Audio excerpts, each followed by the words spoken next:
Oke, jadi banyak sekali kasus terkait dengan penarikan motor atau mobil oleh debt collector. Nah, sebenarnya debt collector ataupun penagih hutang tidak boleh menarik kendaraan di jalan, apalagi merampas secara paksa dari tangan konsumen ataupun debitur yang menunggak. Nah, selain bisa diproses secara pidana, debt collector yang main tarik mobil ataupun motor di jalanan juga bisa diproses secara perdata. Oke. Nah, untuk melakukan eksekusi unit jaminan fidusia tersebut atau agunan tersebut, debt collector harus melalui 4 syarat. Nah, yang pertama, memiliki surat kuasa dari leasing untuk penarikan agunan tersebut. Yang kedua, harus membawa sertifikat fidusia. Yang ketiga, membawa surat somasi ke-1 dan somasi ke-2. Nah, yang keempat, debt collector tersebut wajib menunjukkan sertifikat profesi penagihan pembiayaan atau SPPI. Nah, berkaitan dengan eksekusi jaminan objek fidusia ini, kita harus paham dulu apa arti perjanjian fidusia. Nah, perjanjian fidusia adalah hubungan hukum yang sifatnya keperdataan ataupun private. Nah, sehingga berkenaan dengan frasa pihak yang berwenang dalam penjelasan pasal 30 Undang-Undang Nomor 42 Tahun 99 tentang jaminan fidusia dimaknai adalah pengadilan negeri. Nah, itu berdasarkan putusan MK nomor 18 PU tahun 2019. Jadi pengadilan negeri adalah sebagai pihak yang diminta bantuan untuk melaksanakan eksekusi paksa tersebut. Namun, harus dibuktikan dulu apakah konsumen ataupun debitur melakukan wan prestasi berdasarkan putusan pengadilan yang berkekuatan hukum tetap atau ingkrah. Itu kalau konsumen tidak mau menyerahkan secara sukarela ya.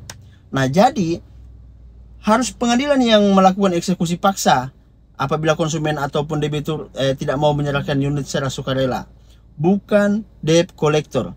Nah, supaya lebih jelas lagi, saya akan bacakan amar putusan MK tersebut. Nah, ini ya, saya sudah siapkan. Jadi dalam amar putusan MK tersebut, yang pertama, mengabulkan permohonan pemohon untuk sebagian. Yang kedua, menyatakan pasal 15 ayat 2 Undang-Undang Nomor 42 Tahun 99 tentang jaminan fidusia sepanjang frasa kekuatan eksekutorial dan frasa sama dengan putusan pengadilan yang berkekuatan hukum tetap bertentangan dengan Undang-Undang Dasar 45 dan tidak mempunyai kekuatan hukum mengikat sepanjang tidak dimaknai terhadap jaminan fidusia yang tidak ada kesepakatan tentang cedera janji atau wan prestasi dan debitur keberatan menyerahkan secara sukarela objek yang menjadi jaminan fidusia, maka segala mekanisme dan prosedur hukum dalam pelaksanaan eksekusi sertifikat jaminan fidusia harus dilakukan dan berlaku sama dengan pelaksanaan eksekusi putusan pengadilan yang berkekuatan hukum tetap. Yang ketiga, menyatakan pasal 15 ayat 3 Undang-Undang 42 tahun 99 tentang jaminan fidusia sepanjang frasa cedera janji bertentangan dengan Undang-Undang Dasar 45 dan tidak mempunyai kekuatan hukum mengikat sepanjang tidak dimaknai bahwa adanya cedera janji tidak ditentukan secara sepihak oleh kreditur, melainkan atas dasar kesepakatan antara debitur dan debitur atau atas dasar upaya hukum yang menentukan telah terjadinya cedera janji. Itulah yang dimaksud dengan putusan pengadilan tadi. Nah,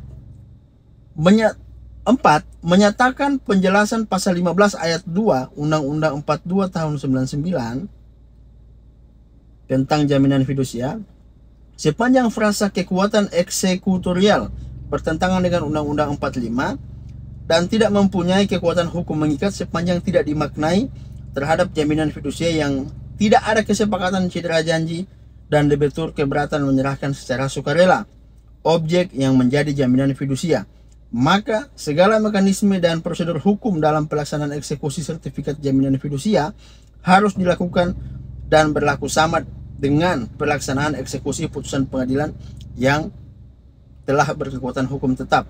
5. Memerintahkan pemuatan putusan ini dalam berita negara Republik Indonesia sebagaimana mestinya. 6. Menolak permohonan pemohon untuk selain dan selebihnya.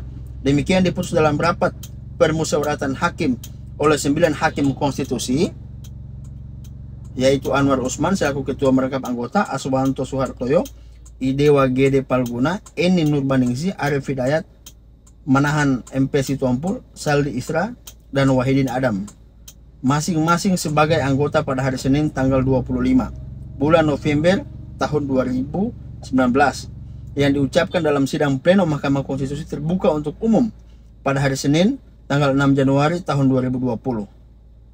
Oke, jadi sudah sangat jelas, debt collector tidak boleh melakukan eksekusi paksa mobil ataupun unit ataupun jaminan fidusia, apalagi main tarik-tarik di jalan. Itu sudah bukan zamannya lagi.